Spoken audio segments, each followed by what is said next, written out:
began in 1895. The idea that education could be a force for change and a foundation for progress. UTA, 130 years and counting. How well are we serving Texas students?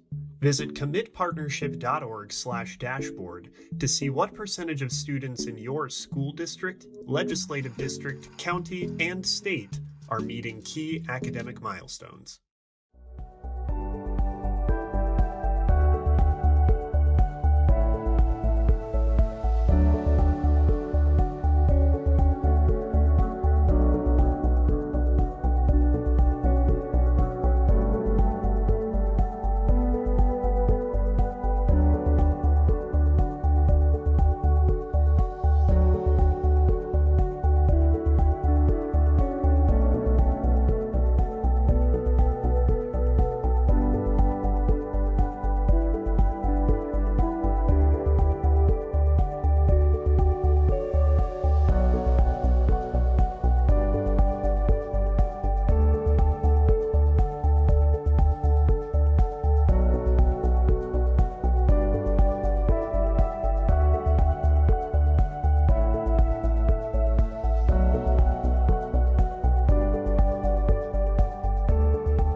You began in 1895. The idea that education could be a force for change and a foundation for progress. UTA, 130 years and counting. How well are we serving Texas students?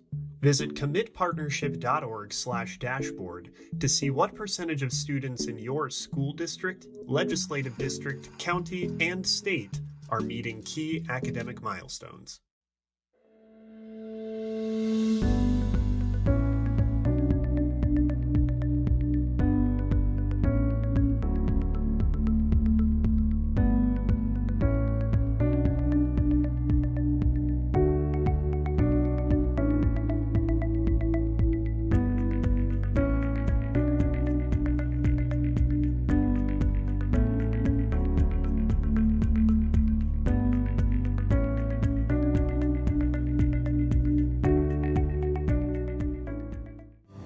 You began in 1895.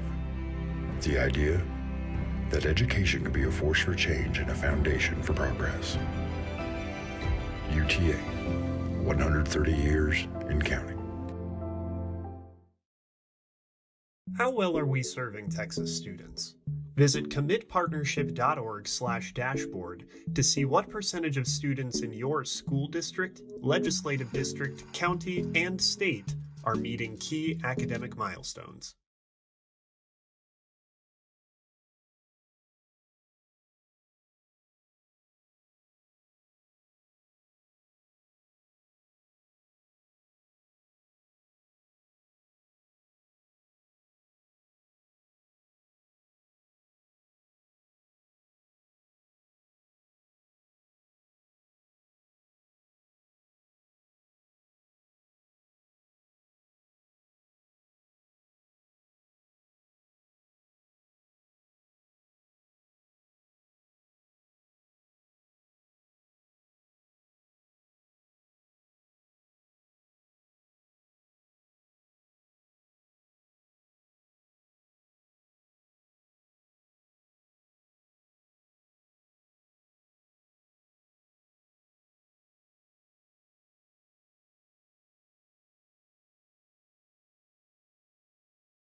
All right, good afternoon, everyone. Good afternoon to a full house here at University of Texas at Arlington. My name is Matt Ewalt. I serve the Texas Tribune as Senior Director of Events and Live Journalism. Welcome to those joining us in person here at the University of Texas at Arlington and those joining us online for our program today. North Texas in the 2025 legislative session hosted by the Texas Tribune and Fort Worth Report. Our program today will run approximately 90 minutes, maybe a little over. First with a conversation with Representative Mitch Little and Representative Chris Turner as a live recording of the Tribune's podcast, TribCast, and that's with Editor-in-Chief Matthew Watkins and Law and Politics reporter Eleanor Klibanoff. This will be followed by a conversation with Representative Tony Tinderholt and Representative Salman Bhojani, hosted by Drew Shaw, local government accountability reporter for Fort Worth Report. So we will be including audience questions inside our conversations today, and both our in-person and online audience can submit questions through our Q&A portal at texastribune.org/ask. For those in person, you will find a QR code and URL on your printed program right where you're seated. And we'll also have the URL on the screen, lower third of the screen during the program. And if you're old school and just want to use a note card, flag me down and I'll get you a note card that we can share. But Matthew, Eleanor, and Drew will be monitoring your questions and including them as we have time during the program. We are grateful for the support of our sponsors. Our major sponsor for today's program is Raise Your Hand Texas, and our supporting sponsor is the Commit Partnership. Please note that while sponsorship provides critical support for the Tribune, sponsors play no role in programming or the line of questioning for Tribune events. We also want to thank our host, University of Texas at Arlington, for hosting us today for both of today's conversations.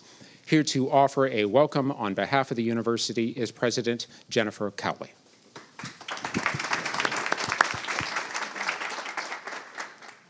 Well, thank you all so much for joining us on our beautiful campus. We're celebrating our 130th birthday this year.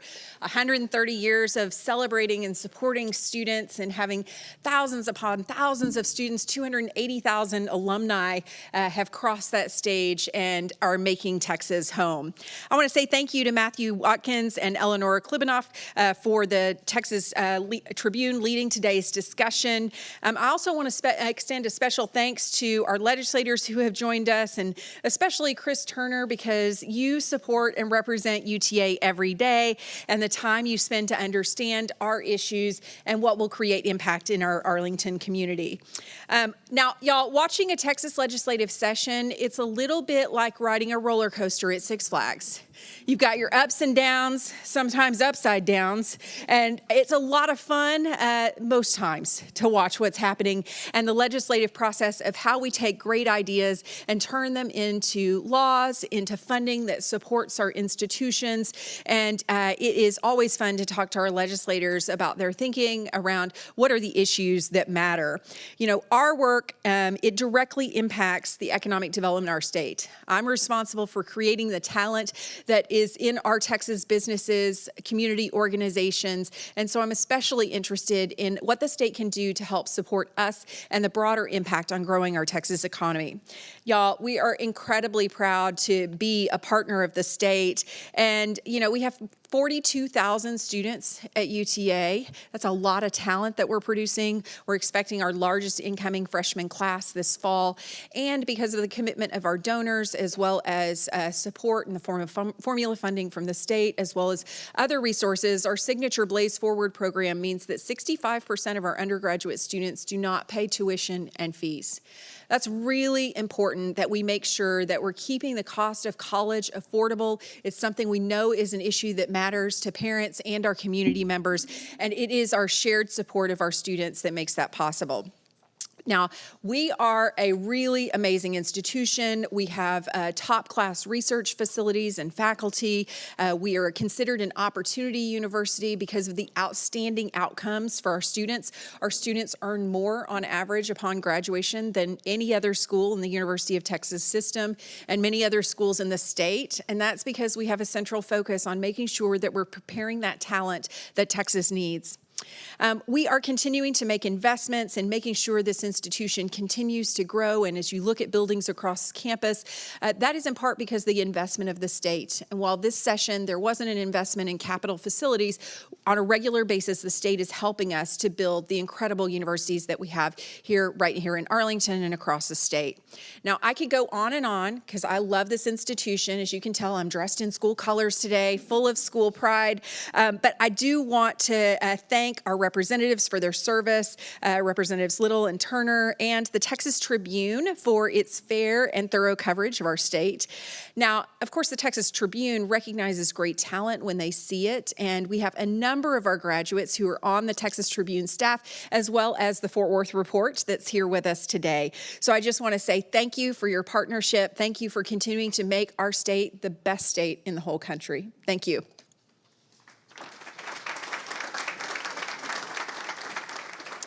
Thank you so much, President Cowley. We are also incredibly grateful to be co-hosting today's event with the Fort Worth Report, organization that does really remarkable journalism. Here to offer a quick welcome is Fort Worth Report CEO Chris Cobbler.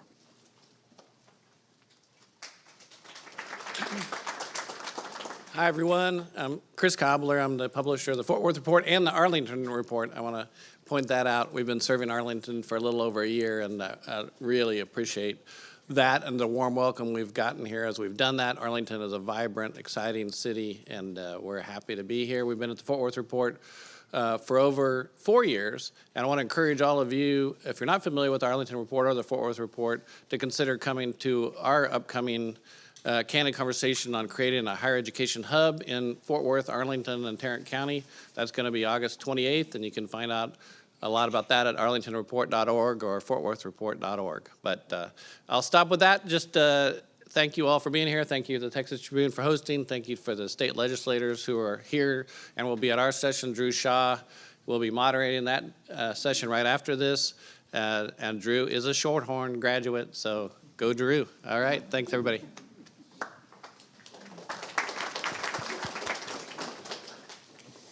So let's get to our first program today. Just a reminder, you can submit those questions at texastribune.org/ask. Our first program is a live recording of TribCast with our hosts, Matthew Watkins, Editor-in-Chief of the Tribune, and law and politics reporter Eleanor Klibanoff.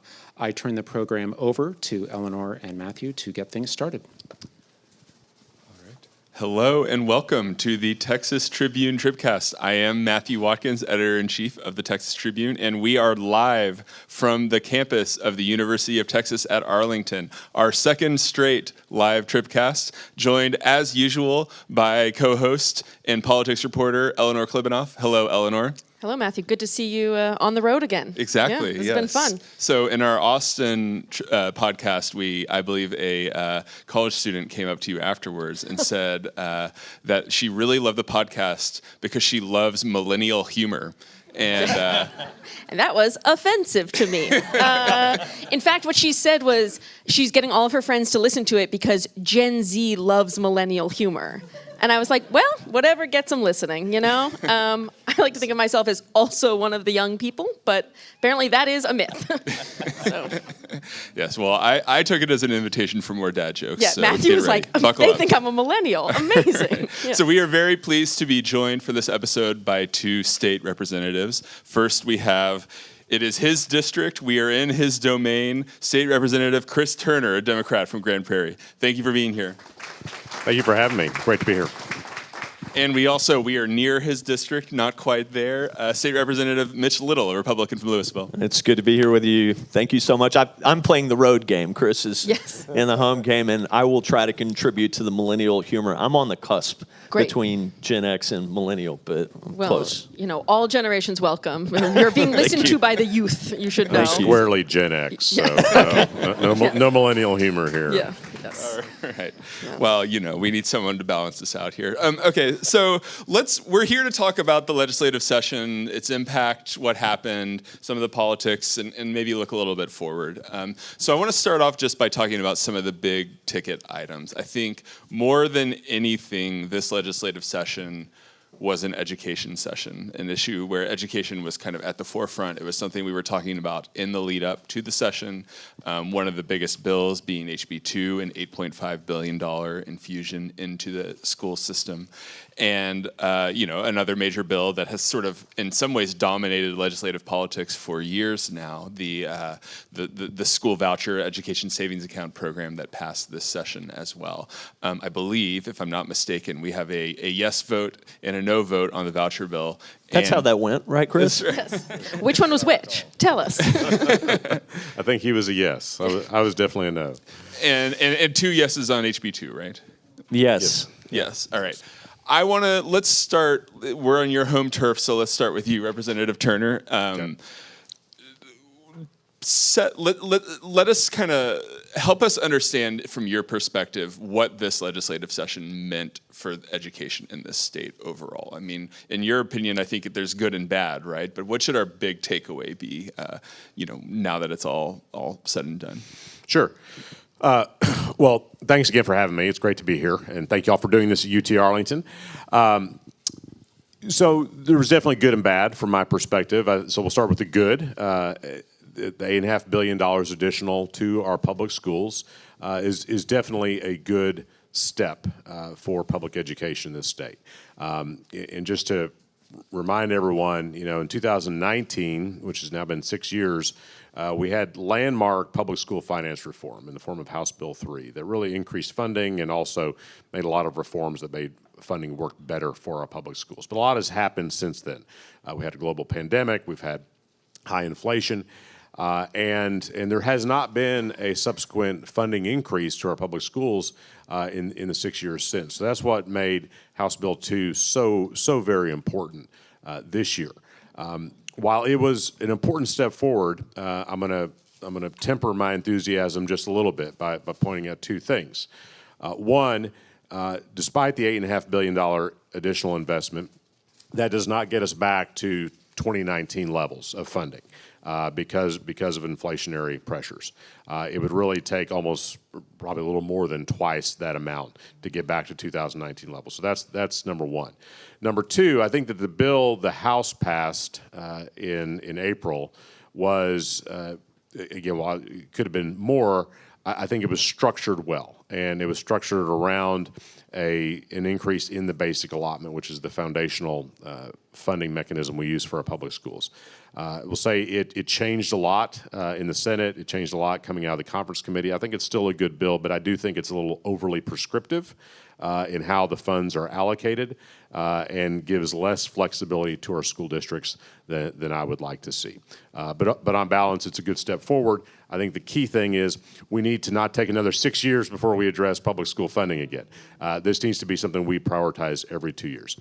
On vouchers, ESAs, look, I'm strongly opposed to taking public funds and putting them into private schools.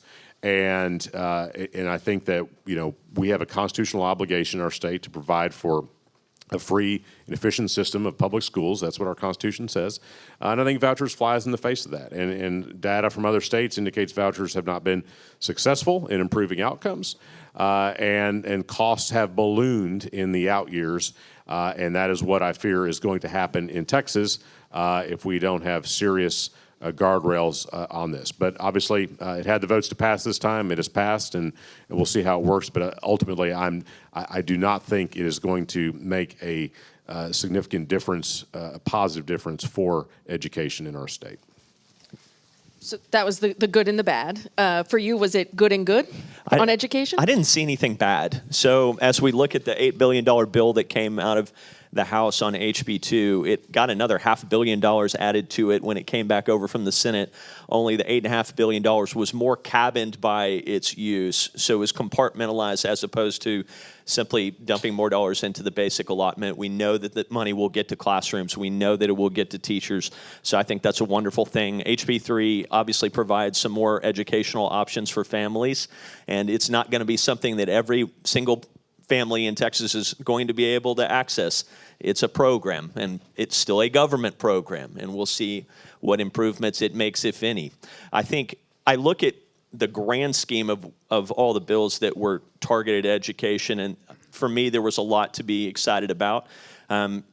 Especially TASB and TASA were also very excited about the school discipline bills and their ability to get their hands around some of the things that were going on in the classroom. We have SB 12, which was the Parents' Bill of Rights.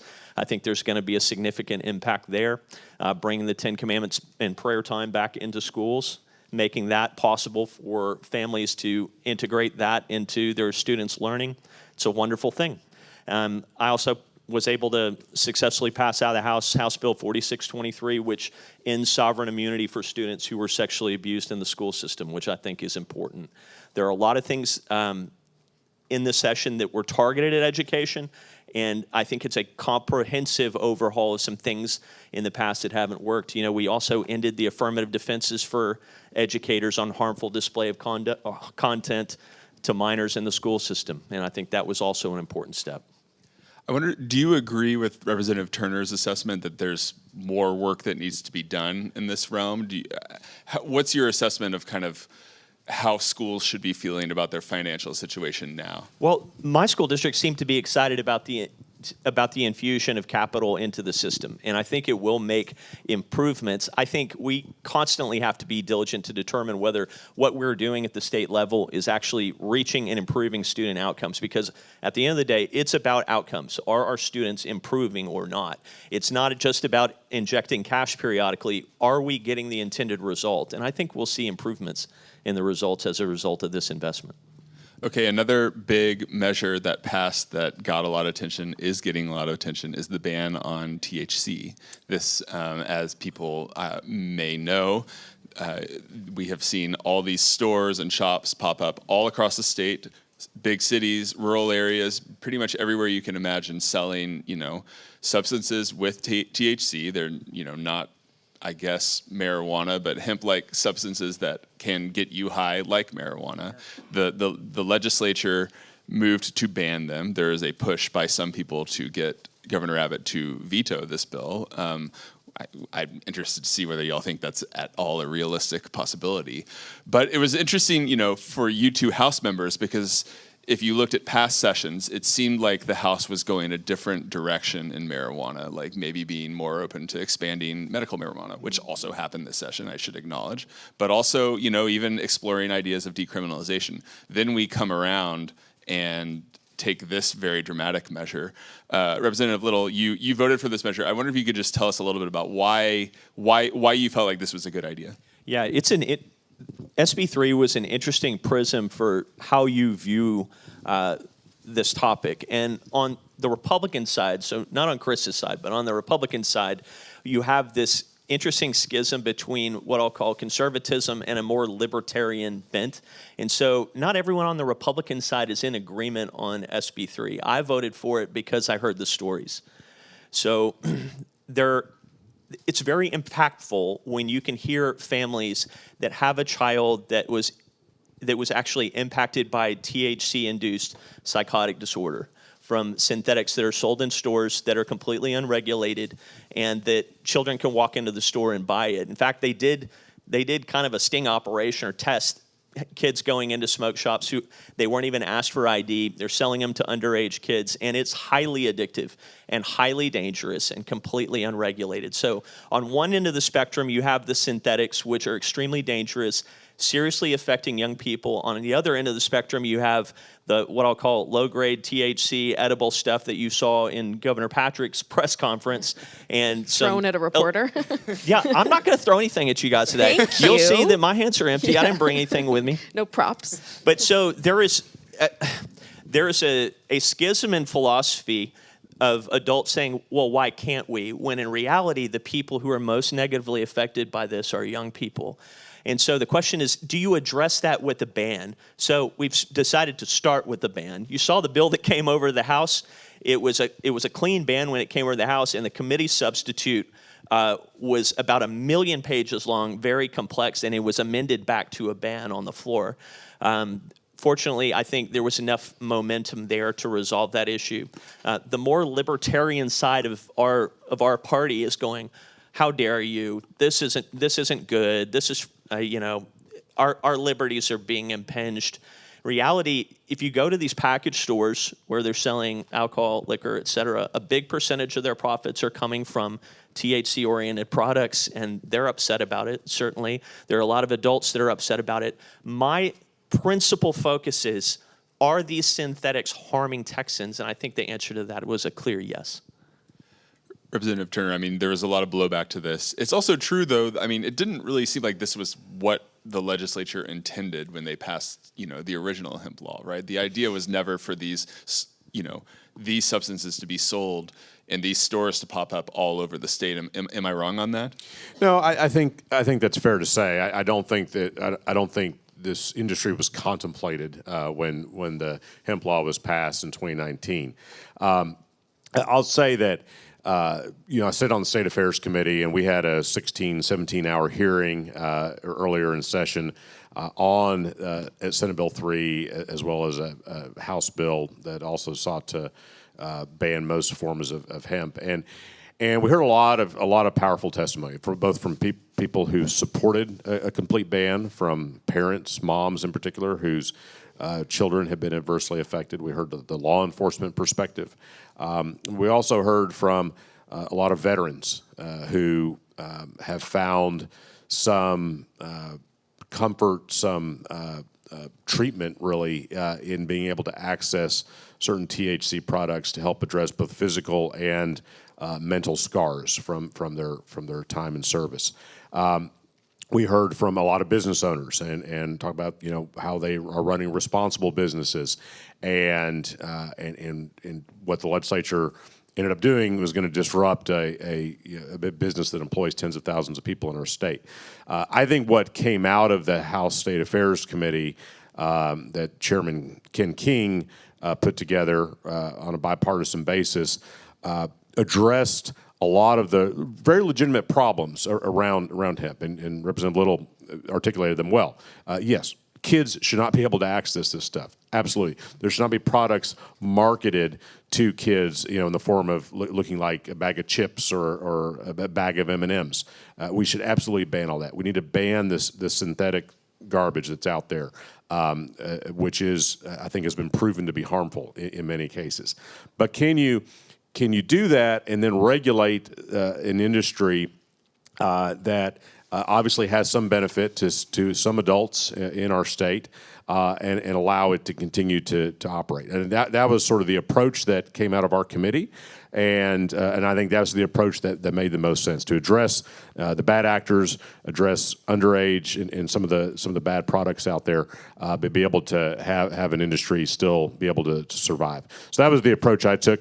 Ultimately, the Senate's position, the Lieutenant Governor's position, won out, and the governor's got a big decision to make. I will not take the bait and try to predict what he might do on that. That was my question. Can I say one more thing about that? I'm not good at predicting what the governor. The fascinating thing to me about this was what it revealed is going on with our veterans in our state. So this was an issue where veterans kind of came to the forefront pretty aggressively toward the end of the session, and we have all these piecemeal approaches to addressing what is a very serious problem with our veterans coming home from service in foreign countries. Is they're dealing with post-traumatic stress, they're dealing with TBI, traumatic brain injury, and we had little piecemeal bills designed to address it. Like we had the Ibogaine initiative that was passed, and I think that was an important thing to do. There was another bill as well with a different type of chemical treatment, and then it really came through with the THC piece. And what was interesting to me was my friend David Lowe on the floor arguing, I'm a veteran. I came home with injuries. I came home with post-traumatic stress.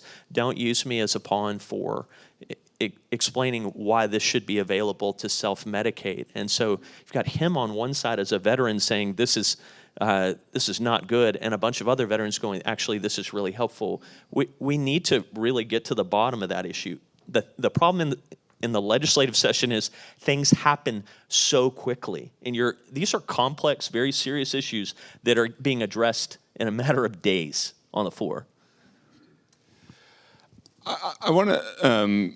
we talked a little bit about education already. There are some other big kind of expenditures from the legislature that will have, I think, a big impact on the future of the state. Water being a key one, right? $2.5 billion, appropriated this session toward water.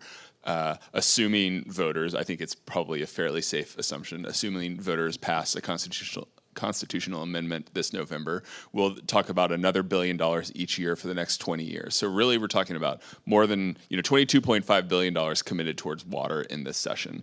You also had a big investment in our energy grid, $5 billion to the Texas Energy Fund to create more power to ensure that our grid can handle the growth of the state and these new industries that are demanding AI, Bitcoin mining, those types of things that are demanding a ton of energy in the state.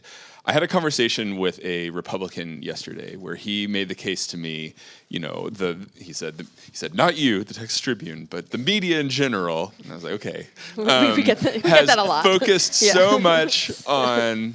I appreciated the not you, but anyways. I feel like that was just being polite. Not you specifically. Because you were standing in front of him, but okay. He said, the media focuses so much on these social issues, some of these, things like THC. The big story of this legislative session is the investment that the Texas legislature made into the future of this state this year. I'm curious, as a Democrat, do you agree with that assessment? Is that the story we should be telling about this most recent legislative session? Well, I think both stories are important to tell. I think in terms of long-term investment, there's some good things to talk about. I think water to me stands out as a really good accomplishment done on a bipartisan basis that is taking a long-term approach to addressing a long-term challenge in our state. And I think that was one of the most positive things to come out of this session, without a doubt.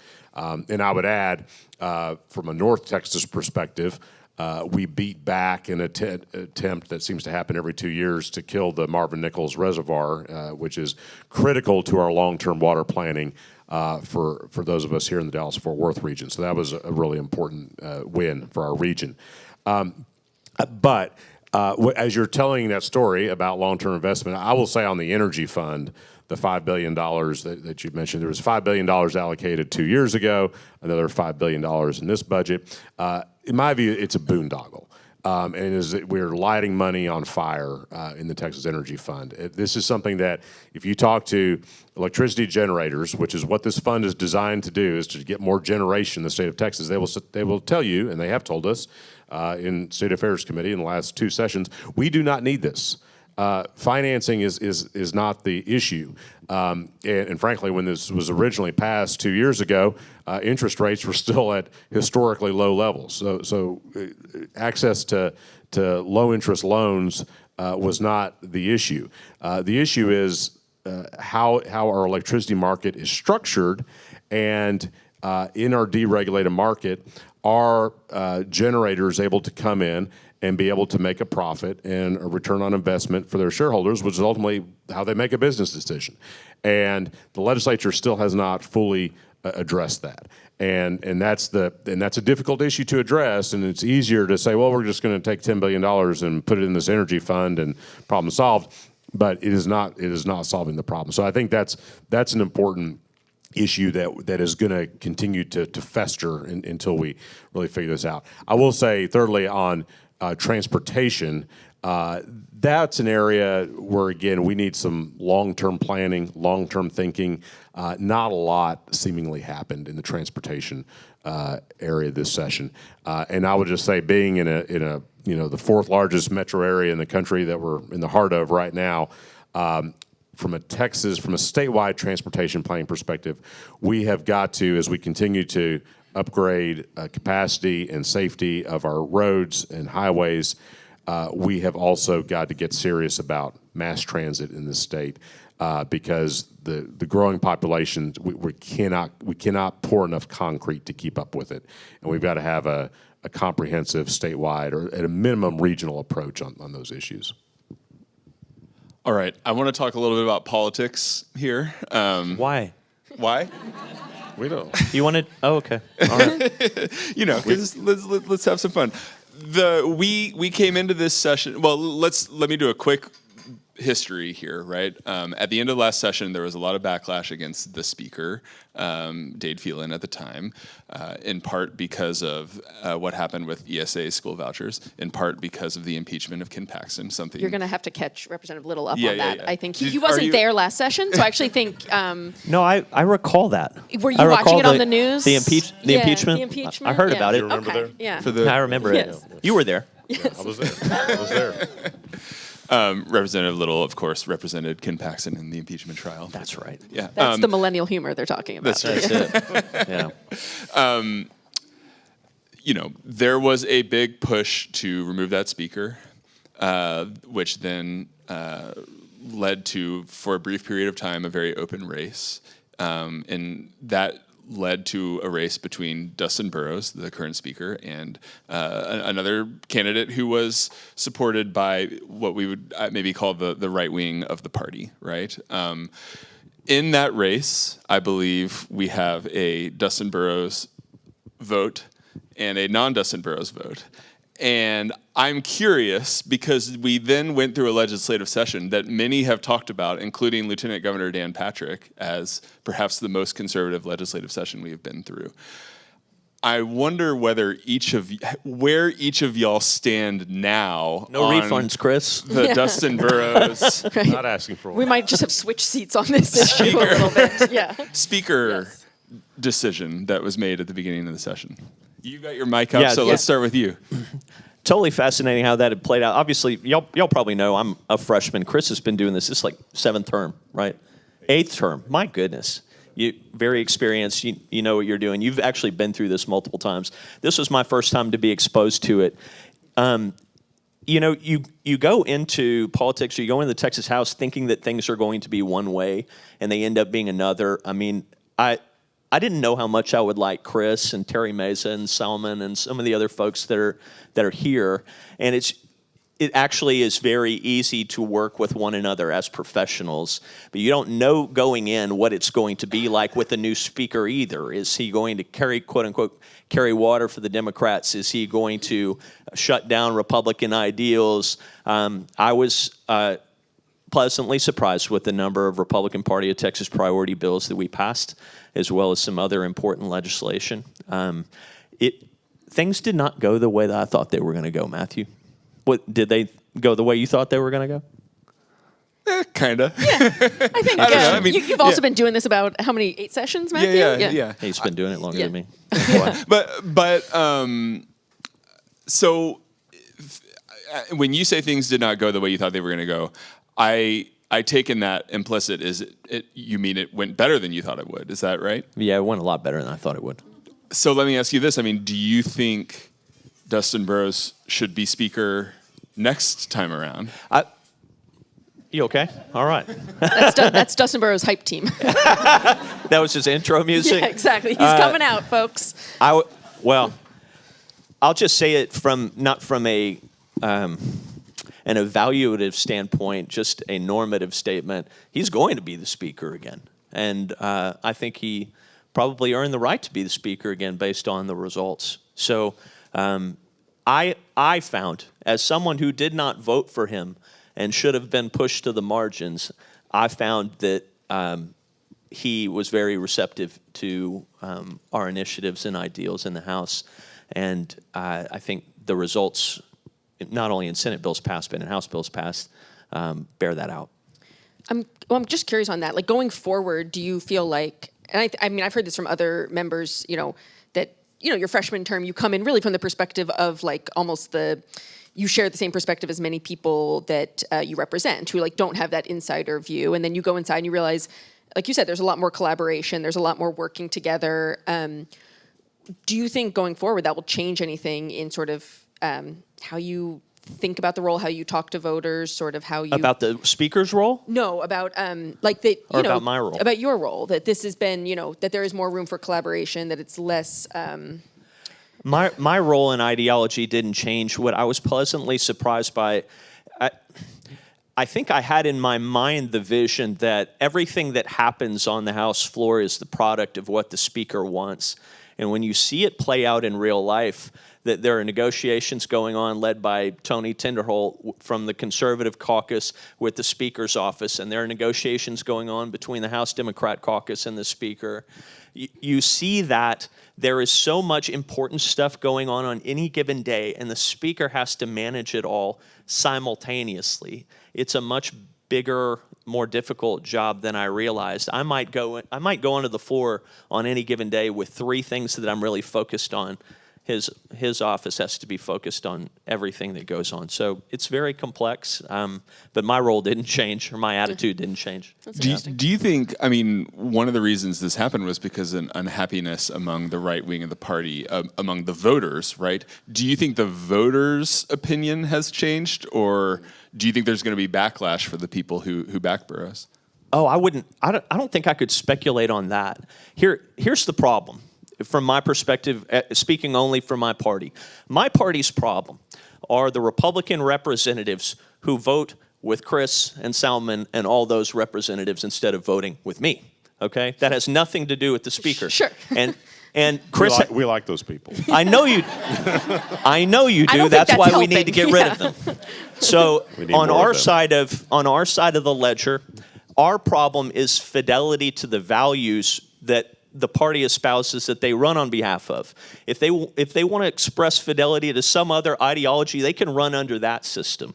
Our problem with the previous Speaker was not poor communication or poor leadership. It just was total infidelity to our value system. You know, nobody sent the Speaker there to impeach the Attorney General who was sitting.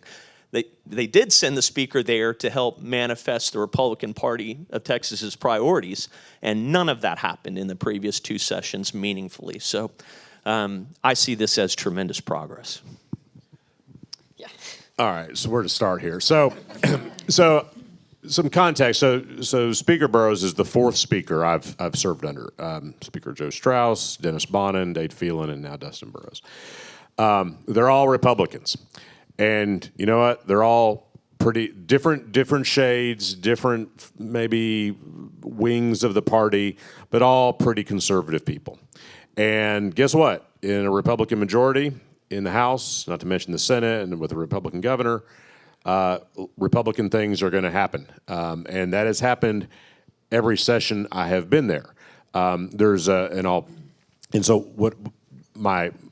I guess my after-action review of Speaker Burrows is I think it was basically more or less what I expected it to be.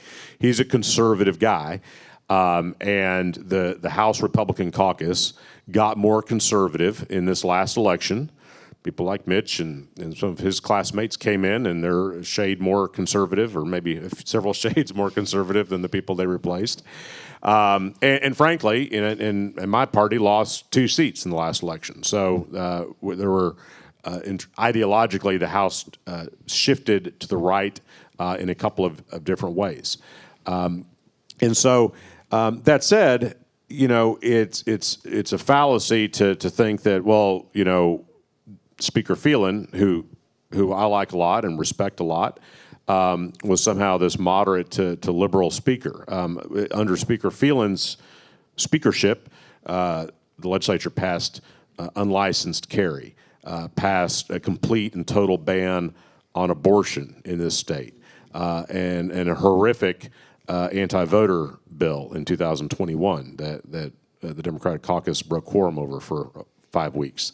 So while I like Speaker Phelan, a lot of really, from my perspective, bad things happened while he was Speaker. And I could say the same about Joe Strauss, who I like a lot as well. But, you know, under Joe Strauss, we passed sanctuary cities. We passed campus carry, open carry. So the point is, in a Republican majority legislature and a Republican speaker and a complete Republican control of state government, there's going to be things that happen that are, you know, from my perspective, really far out there, pretty far out there on the right. And this session was no exception to that. Now, the question is, how did Speaker Burrows run the House? I think he ran it well. And he, I think, gave every member the opportunity to have a voice and have a role in the process, whether you're a freshman Republican coming in to reform things like Mitch, or whether you're a Democrat who is trying to play some defense and get a few things done for your district, like I was, you had the opportunity, and that's what a good speaker is supposed to do. And I think by and large, he allowed that environment to happen. So that's my thumbnail sketch. I'm curious. I mean, you've been now eight terms. I mean, the House has certainly only gotten more conservative, as we've just discussed. We've seen, coming out of the last election, I don't think there's signs necessarily that is a trend that's going to meaningfully swing in the other direction anytime, soon. The makeup of the chamber likely isn't changing. How have you seen the Democrats' role change in the time you've been there, and what do you see as the future for the party in terms of even just within the House chamber, getting things done? Sure. Well, and I'll disagree slightly on that because I've seen it ebb and flow in the time I've been there. So in 2017, that was Joe Straus's last session when we passed sanctuary cities and a lot of other really bad stuff that year. Democrats we had 55 seats in the chamber, and then the 2018 election came around and we picked up 12 seats and we go up to 67. And if you talk to Democrats who have served since at least 2019, I think we would all say that to a person, that was, from our perspective, that was absolutely the best session we've ever been a part of. And part of that credit goes to Speaker Bonin and how he ran the House that session. But a lot of it has to do with just there was an electoral backlash to the Republican Party in 2018, and the Republican leadership in the Capitol adjusted accordingly in that session, and that was a much more bipartisan and I would argue productive session in 2019. And so, looking ahead to the next session, here we are. Of course, 2018 was President Trump's first midterm election. We were coming up on his second midterm election, and I won't predict. The political environment is changing so quickly right now. But historically, the president's party loses seats in a midterm election. We, as Democrats, can't count on that, and we need to go out there and recruit good candidates. We need to work hard, and we need to make our case to the voters. But there are several opportunities around the state for Democrats to pick up seats in this next election. So that's number one. But in terms of how we navigate the process, it's a mixture. On the one hand, there's things that we know Republicans are going to bring to the House floor, and then we're just going to have a big partisan fight over because and we know what the outcome is going to be. So vouchers would be probably the best example of that in this most recent session. We knew after this last election the votes were there to pass vouchers, and that would have happened, I think, irrespective of who the speaker was.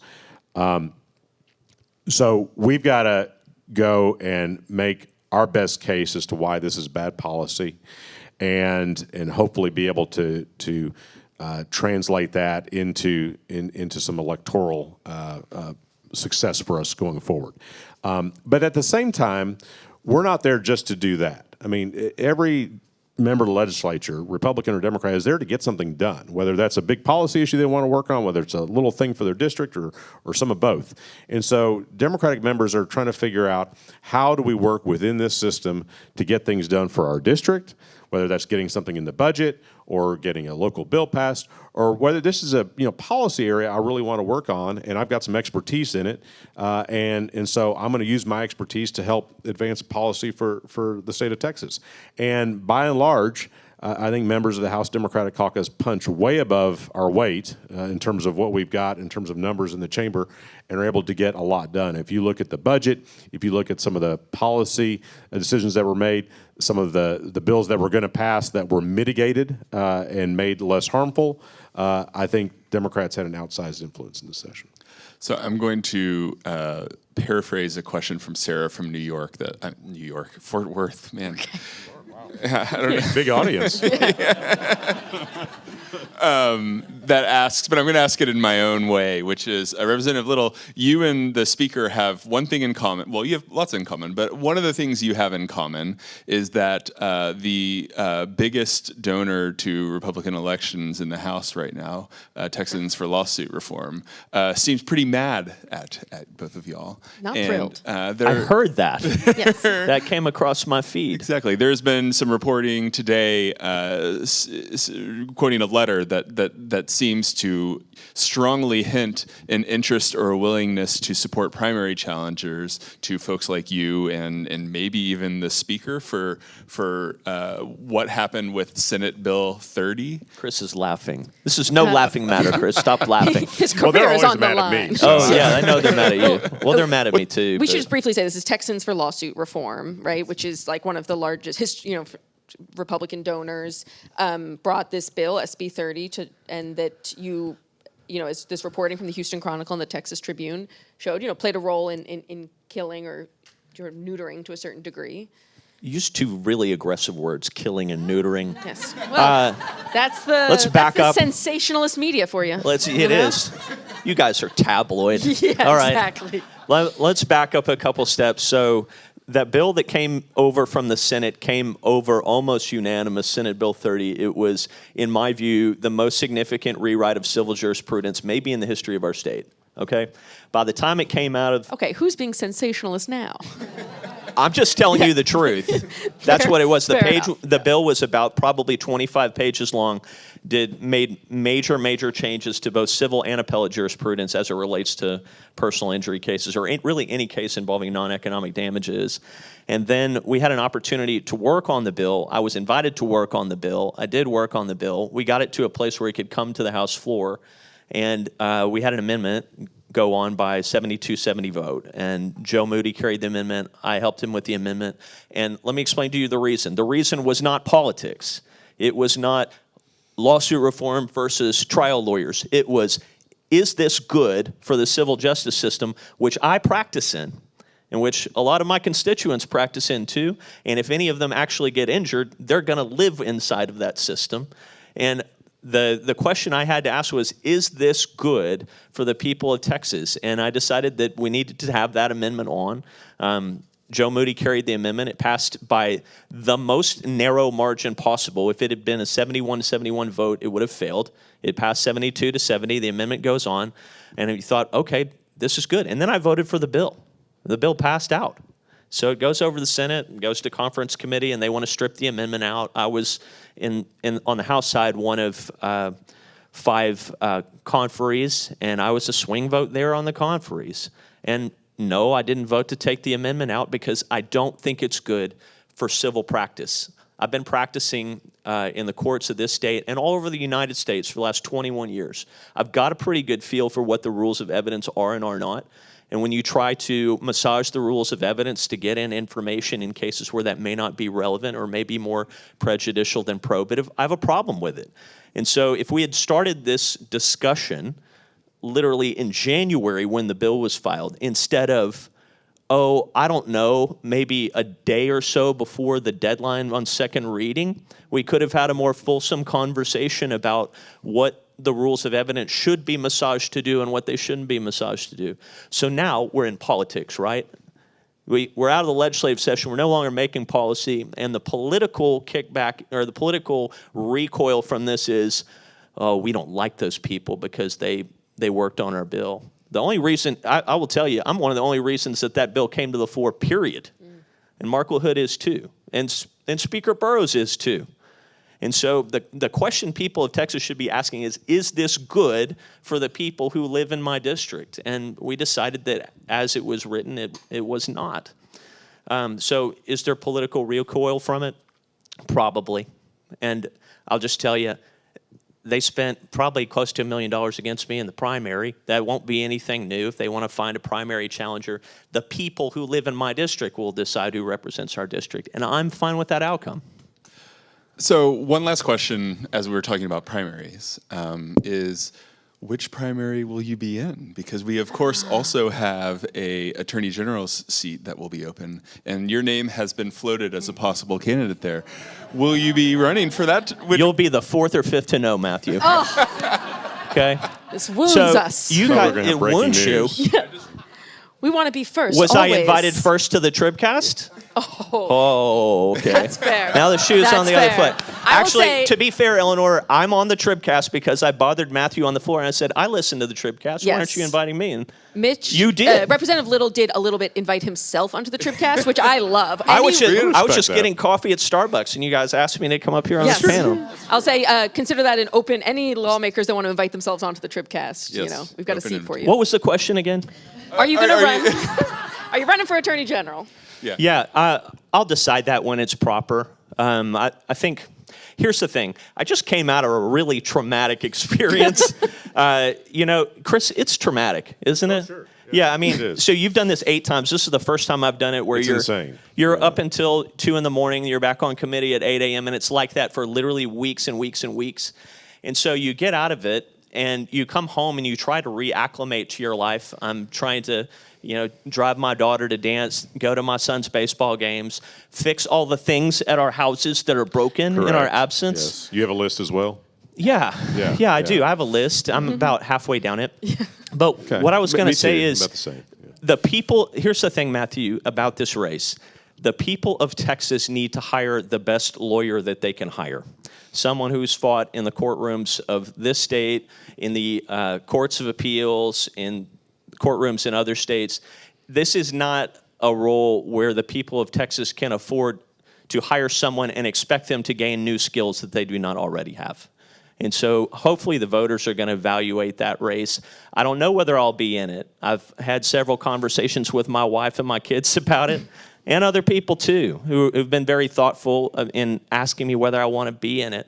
I will tell you, and the many, many people who listen to the TribCast, that it would constitute a gigantic sacrifice and totally upend my life and the law firm that I've helped build for the last 21 years.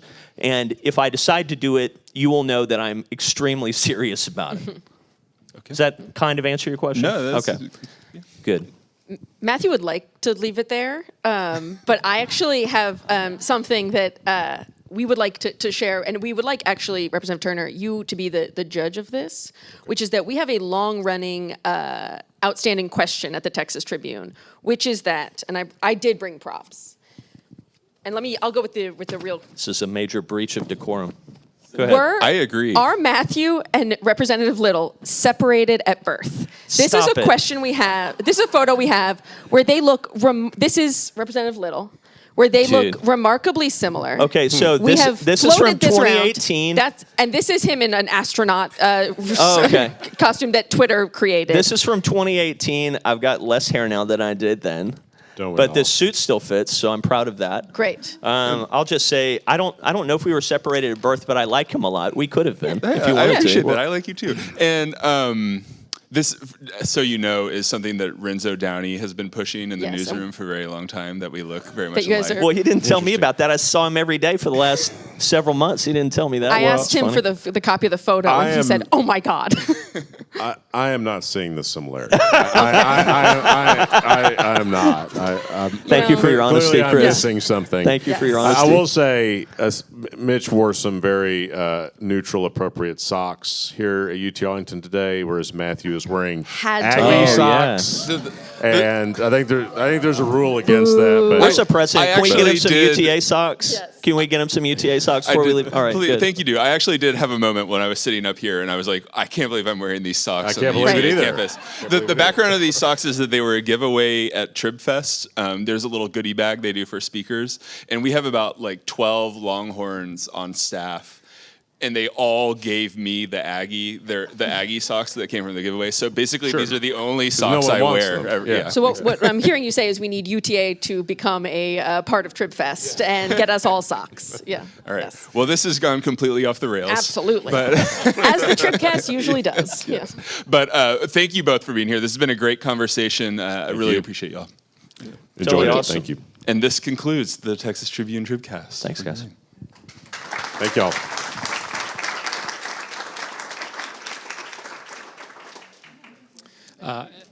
As we get ready for our second conversation, I made sure our moderator, Drew from Fort Worth Report, made sure he knew this isn't necessarily the tone of every conversation. We're not, going after people's socks or so forth. But as we get started here, I just want to, of course, thank Representative Little and Representative Turner for joining Eleanor and Matthew in conversation. And we're really thrilled with our co-hosts Fort Worth Report moderating this conversation with Representative Tinderholt and Representative Bhojani. But as we get things started, I am just going to do a little plug for TribFest as we get started here in just a minute. First, just to thank all those around the state who make the journalism of the Tribune, including events like this, possible by becoming Texas Tribune members. To learn more and to become a member, you can visit texastribune.org/support. Earlier this week, we announced our second batch of speakers for the 2025 Texas Tribune Festival. Among those joining us in downtown Austin, November 13th through 15th, are Margaret Spellings, former U.S. Secretary of Education, Michael Curry, former presiding bishop of the Episcopal Church, and representing North Texas, we have Representative Jasmine Crockett, Fort Worth Mayor Maddie Parker, Tarrant County Commissioner Matt Krause, and State Representative Mitch Little. You can learn more about TribFest at tribfest.org. So let's get to our second conversation here. I will turn the program over to Drew Shaw, local government accountability reporter for Fort Worth Report. Remember that you can ask questions at texastribune.org/ask. And with that, turn the program over to Drew. Hi, thanks. Again, my name is Drew Shaw. I'm with the Fort Worth Report. Thanks again to Texas Tribune for having us. I'm here with Representative Salman Bhojani. How are you doing? Pretty good. Thanks for having me. Yeah. Bhojani represents the D-Euless. And Tinderholt. How are you doing? Good. Thanks for having us today. Yeah. Tinderholt represents R-Arlington. So I just want to start off by opening it to specifically you, Representative Tinderholt. You just announced recently that this was your last legislative session and that you'll be running for county commissioner for Precinct 2 in Tarrant County.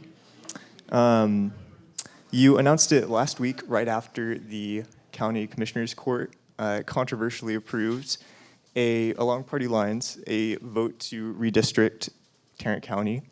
So I'm really curious kind of just to hear, A, why you chose 2026 as the time to make the pivot to Tarrant County politics, and then B, why you specifically chose last week on the day of this controversial vote to announce your candidacy. Sure. So no grand scheme behind it. Some of you that know me personally know that I have a almost 7-year-old son and a 9-year-old daughter that she just turned 9 last weekend.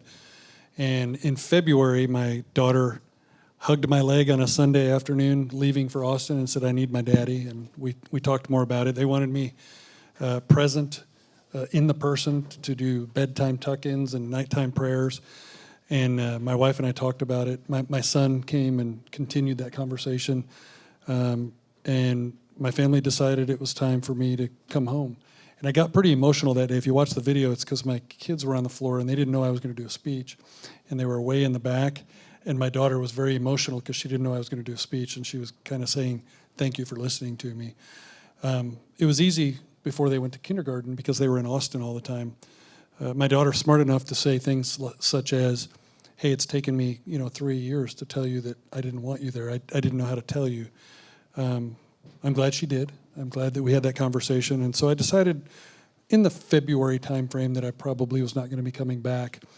And then we heard about the local opportunity to potentially be home with my children at bedtime and dinner time to do prayer at dinner, be involved in daddy-daughter dances. As a matter of fact, the Saturday before the last day of session, I went all the way home to go to the daddy-daughter dance and then came back to Austin because those are important things that we miss oftentimes.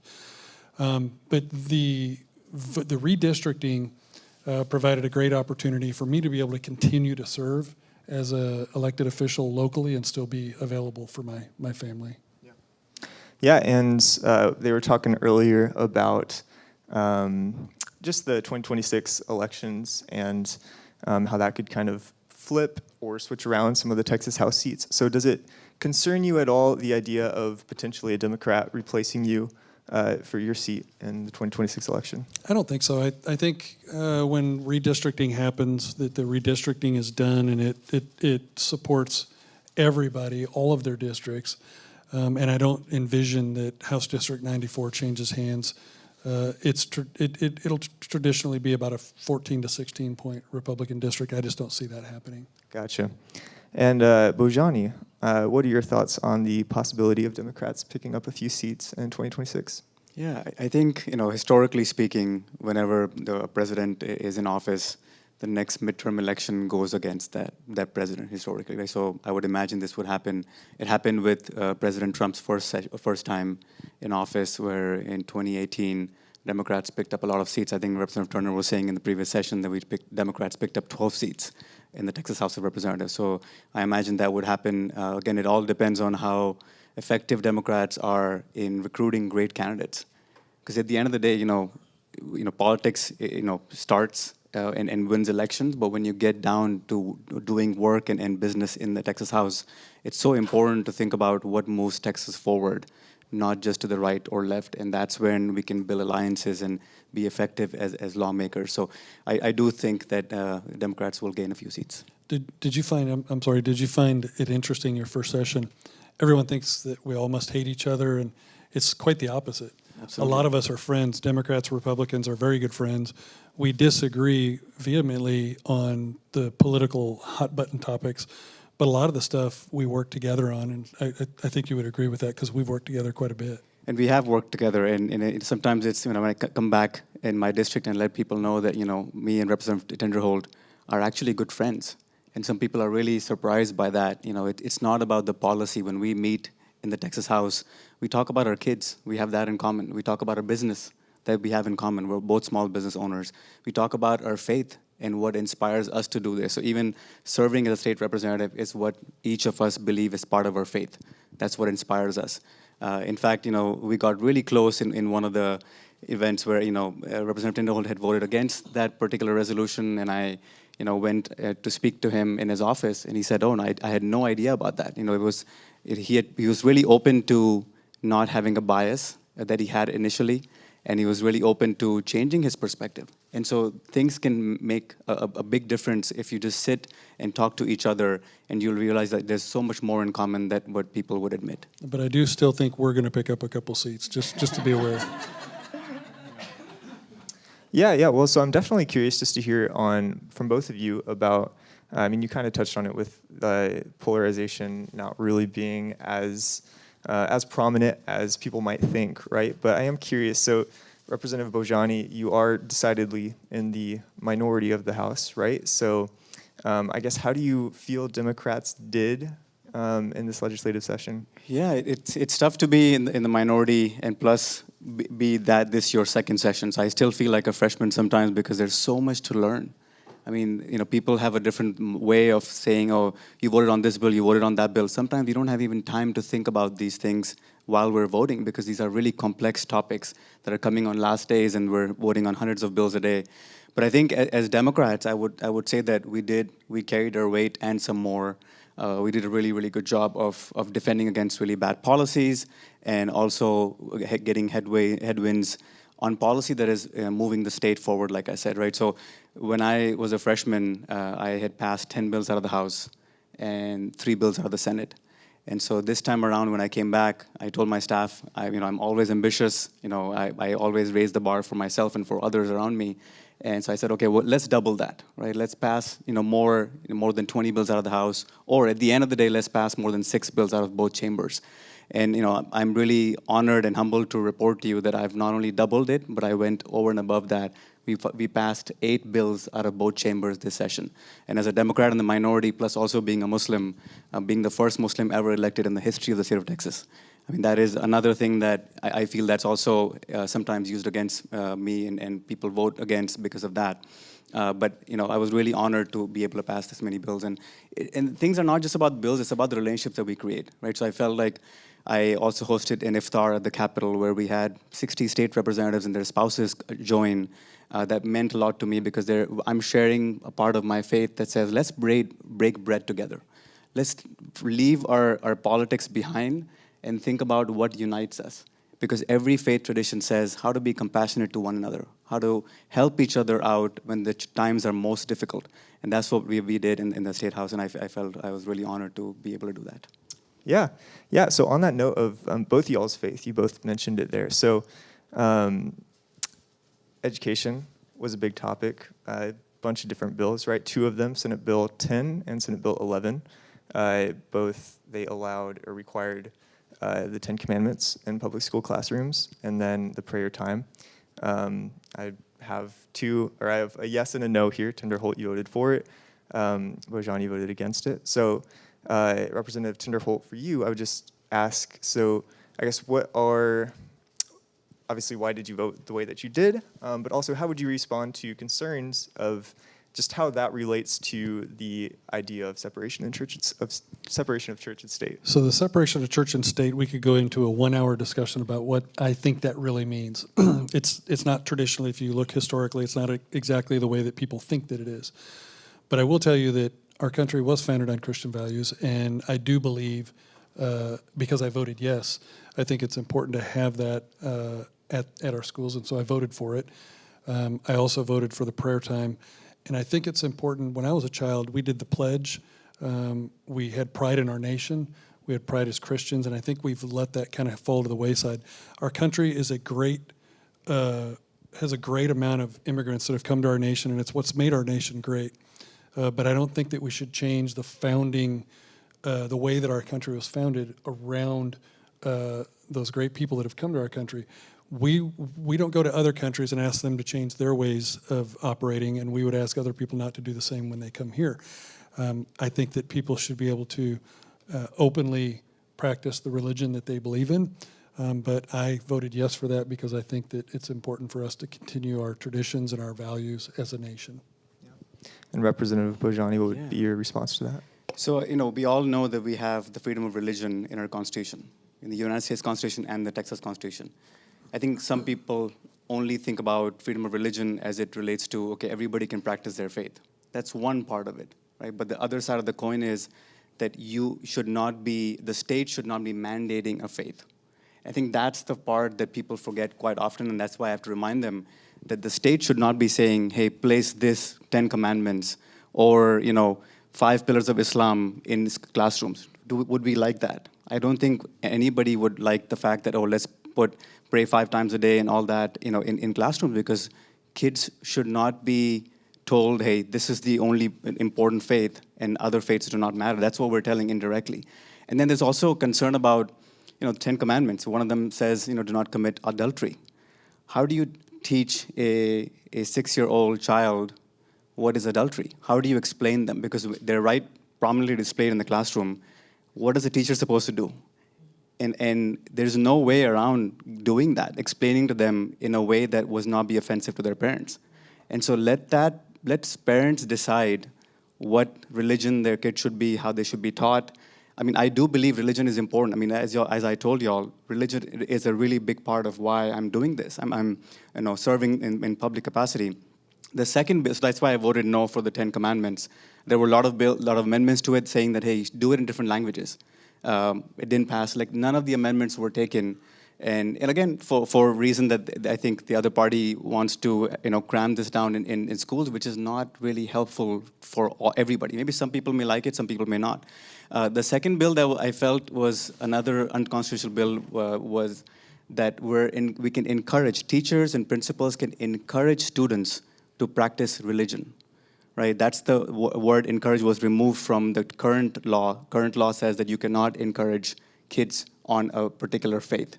And so that's the objection that I had, and I spoke against it on the House floor, saying that how can we ask, or how can we have principals encourage? So let's say if there's a Muslim teacher that says, you should pray 5 times a day. That is completely legal to do after this bill gets implemented. Do we want that? And that's why I was telling my colleagues that I don't think any of us would want to see that. But why are we okay in pushing that Bible study time, prayer time in school? It's okay to pray. I, in fact, went to pray with our pastor, Scott Walls, right? He has like Bible study every Wednesday. So I went one day. I'm Muslim, but I still believe in the teachings of Jesus Christ. I still believe in the Bible, right? So to me, it doesn't matter. I'm okay in praying, but to mandate that in schools, that is unfair and unconstitutional. That's why I voted against it. Yeah. So I want to, like, these are very personal and passionate, I guess, discussions that y'all are having a lot of times on the House floor around bills like this. So I guess taking disagreements like this and then putting that next to what you guys were saying earlier of how, it's not as polarized as people might think. You guys get along a lot. I guess, can you guys give a little insight into how you're having these conversations as you're voting for legislation? Yeah, it's interesting because a lot of times we've become friends with a lot of members that we just disagree with. And I think it's important, and I think both of us have done a good job of differentiating your personal relationships from your policy.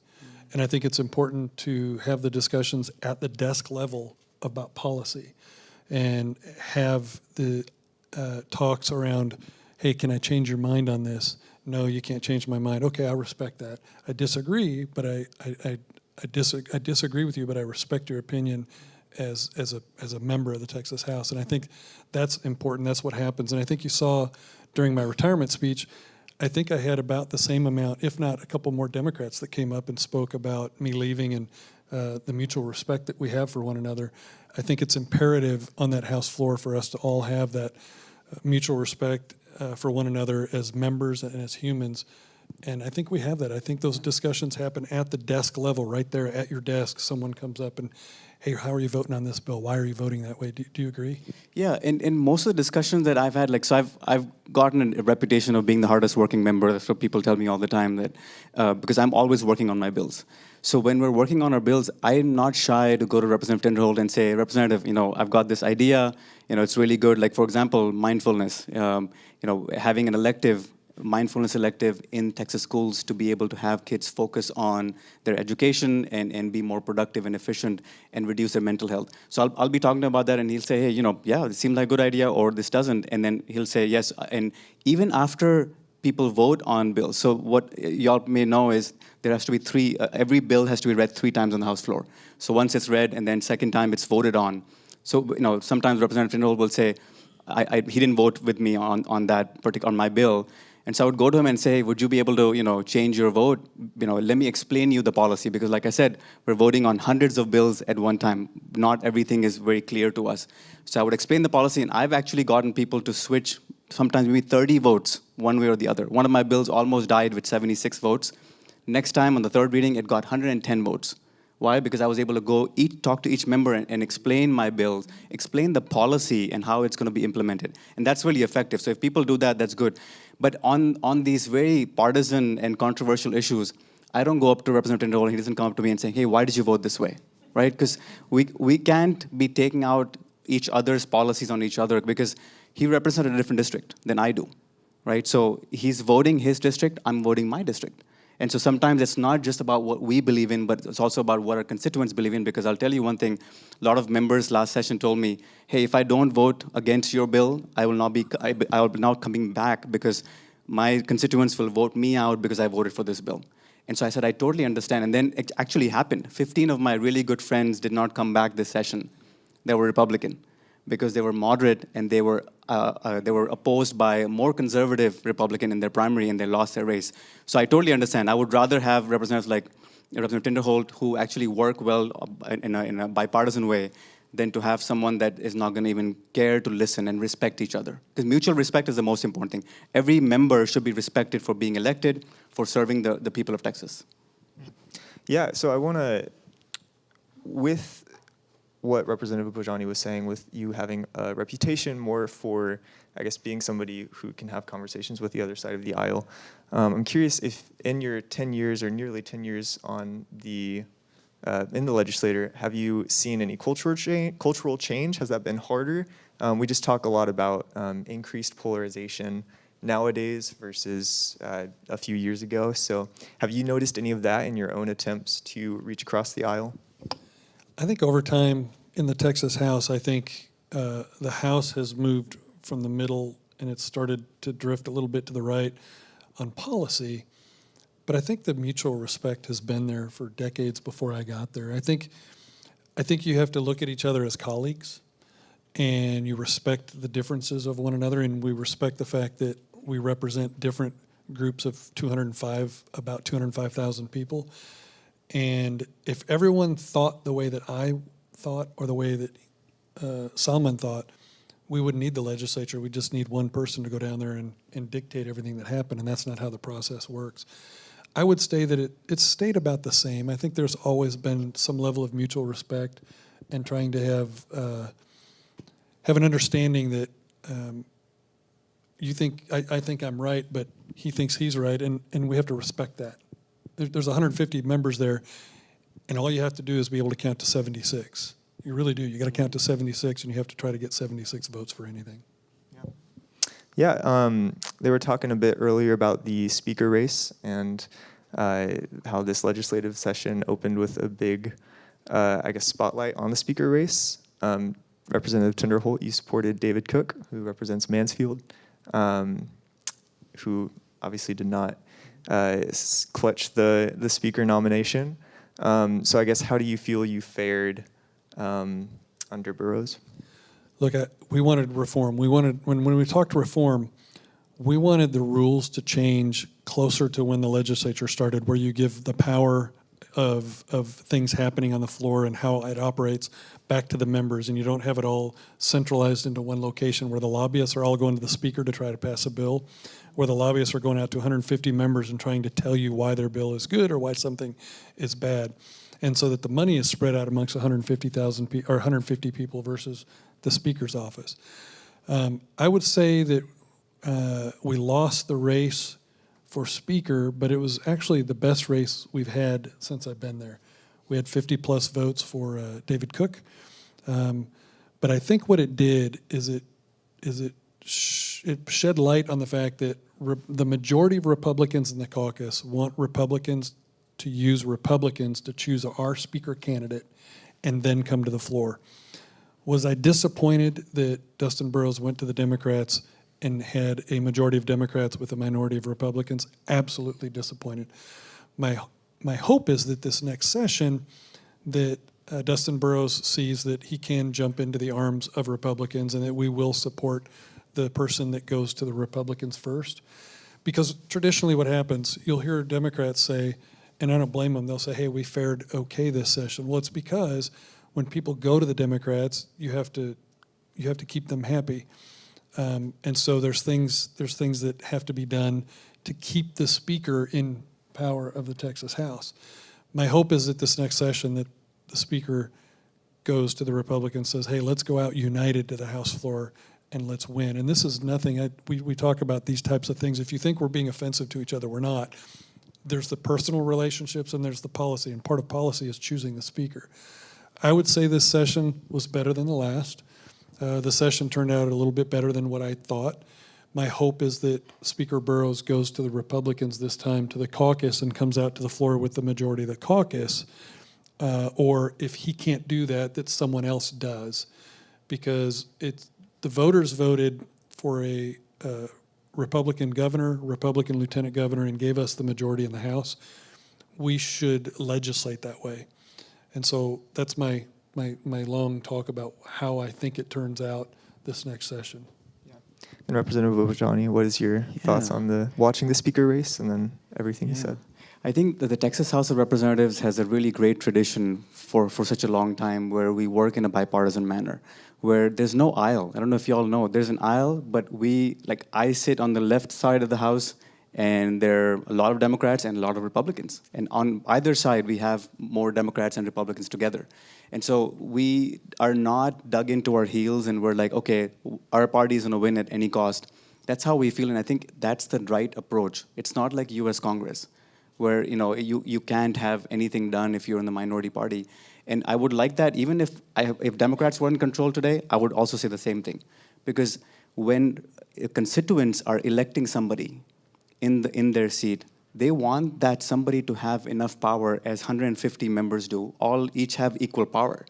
And so to be able to say that because one party is in the majority, then we're not going to listen to the other, I think that's not good for state of Texas. And I feel like we should continue to have coming together. Like we had a great tradition before where Democrats also had chairmanships along with Republicans, right? And even before that, there were a lot of conservative bills that were passed through those Democratic committees. And this time around, we changed that. This was changed by the Speaker. And we knew that the voters probably wanted that to be changed. So this was changed, but I was honored to be named as a vice chairman of DOGE, the Delivery of Government Efficiency.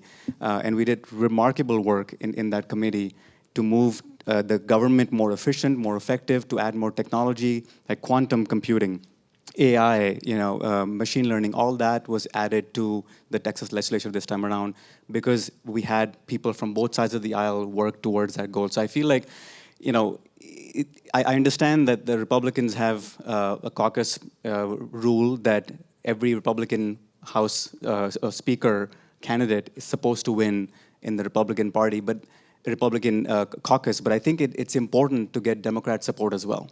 Right, and I think that's what Speaker Burrows did, and I really appreciate him for doing that, and allowing Democrats to have some say. This time we had vice chairman have a budget as well. Never before do vice chairmen have any budget, so this time we have it, so that's another really good thing. One thing I want to touch on that we were talking about is when we talked about the reform group never wanted to abuse or stonewall or stop Democrats from doing things. They are elected members on the House floor. They should be able to pass bills that, just like anyone on the floor should be. So when you hear that the reform people saw that we have a majority, that we should legislate that way, we should legislate that way. But it should not be at the cost of Democrats being pushed aside. They have important bills for their district. They have things happening in their district that they need to pass. So I want to be very clear about what the reform movement was about in choosing the Speaker. It was definitely not to punish Democrats. It's not to make them not be able to pass bills. It was so that we could push Republican priorities to the front of the calendar and just get them knocked out early in the session, so then we can go about passing Republican and Democrat bills that are good for our districts, that our districts need and want. Yeah, wrapping up, I just want to ask you all both about, growth is something we talk a lot about in North Texas, rapid growth, and also just with public transportation. That's another big issue, especially in Arlington. In 2026, they'll host the World Cup, and then in 2028, potentially the Olympics, right? Or at some point. So I guess I'm just curious to hear, I guess, what do you think when you think about how you prepped for future growth and investment and smart growth for both of your districts. Where does your mind go? What are some of the biggest accomplishments that you would point to? I would say I just went to the regional transportation meeting yesterday, and it was great to see that they are prepping and they are doing a lot of things at the county level and the state level for transportation needs. And it's transportation from not just roads, but every bit of transportation within the Metroplex. I would say two of the biggest accomplishments are the water infrastructure bill that was passed. I believe it was Senator Perry's bill, and it looked 25 and 30 years into the future because we can't fix water this session for next session. We have to fix it long term. Some of the things that I wanted to see, they did.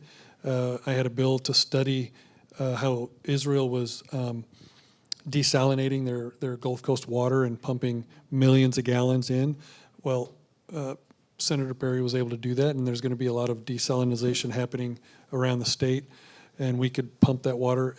I think that was a really important bill because we all have to have water. Everyone here needs water. And the other one was power. I've been a proponent for power forever. Estimates are that if we lost power, we could lose 50 to 90% of our population within the first year. You have to think about what power means to the people in Texas and across the nation. It's refrigeration for food, it's air conditioning, it's hospitals, it's your vehicles have power. So I think those were the big two infrastructure pushes. I wish we could have gotten more for roads. I think we need more funding for roads in the state. But as far as infrastructure, I think those are two of the big ones, were the power and making sure that we don't have brownouts or blackouts, and then the water infrastructure. Yeah, thank you. And Yeah, I would say the education funding that we did this session is fixed out to me, right? Because if I'm looking at how does my district benefit, and I would think about small business owners in our district that are, we're building the economy based on them. We now have, as you all know, 8th largest economy in the world. If Texas was a separate country, we would be the 8th largest economy as a country. We just surpassed Russians' GDP, which is $2.1 trillion. So you can imagine how great of an impact Texas is having. How can we continue that impact? How can we continue that growth? Can we become the 7th largest? And that's going to depend on like the water infrastructure, as Representative Tinderholt said. It's going to depend on education. And we funded pre-K, a full day pre-K, which is really amazing because pre-K pays dividends decades down the road. And that's one way that we can continue to project. Special education was really important. We funded that to teacher salaries. Since 2019, we have not had any increase in that. So that's important to make sure that we have a continual workforce. So workforce development is another thing that we worked on. I also serve on Trade, Workforce and Economic Development Committee. And we worked on a lot of initiatives to test how can we have more energy efficient jobs in our state of Texas. And then, education, also important. How do you really focus kids on education? This cell phone that we have in our hand has been really a big distraction for kids. So we banned cell phone usage in schools. I think that was really important. It was overwhelming support in the House, and I was proud to co-author that with Representative Caroline Fairley. That's going to help kids understand and focus in the classroom and be able to learn, so that way they can be the best, productive workers and start businesses and continue to grow the Texas economy we have. I do want to touch on on the school bill because it's bigger than the news really talks about. $430 million for security. $850 million, I think, for special education. I think we fully funded pre-K. 4.5. It was 8.5 billion. 4.5 billion of that, I believe, was teacher pay raises to incentivize teachers to stay. It also did pay raises for teachers in hard to fill and hard to keep areas. The largest one session investment into public education. And you're right. If they'd offered 3, I would have, instead of 2 topics, I would have mentioned education.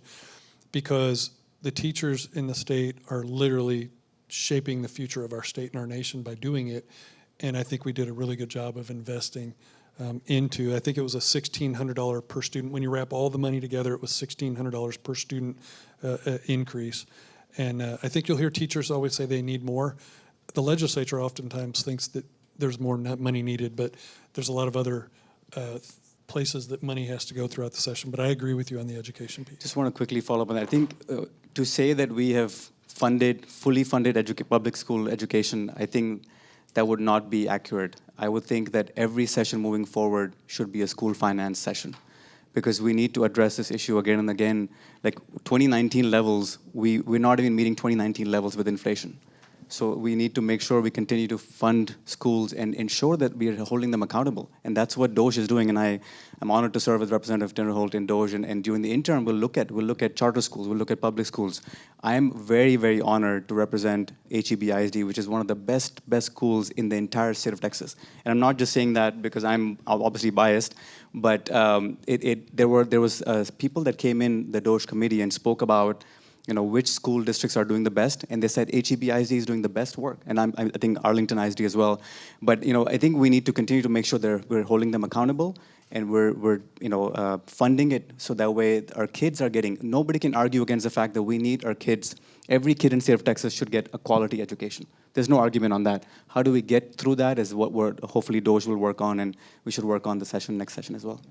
Yeah, thanks for pointing that out. Obviously, education was a huge ticket item this session, and definitely something that we'll continue to have conversations on as we look back on this legislative session, and then obviously in future ones. So yeah, with that, I'll hand it off to Matt. Yeah.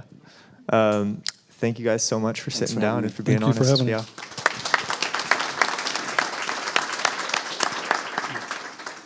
Drew, thank you so much, and of course we're grateful to Representative Tinderholt and Representative Bhojani for joining us today. Just a a thank you on behalf of the Tribune for our partners today at Fort Worth Report for the great journalism you do, for Drew's contributions today, and just encourage folks who may be readers of one organization to pay attention as well to the other. The Tribune will be going, this is our first of a few events around the state over this month and next, so please visit texastribune.org to see where we will be next. But thank you all for joining us here at University of Texas at Arlington and online. Thank you so much.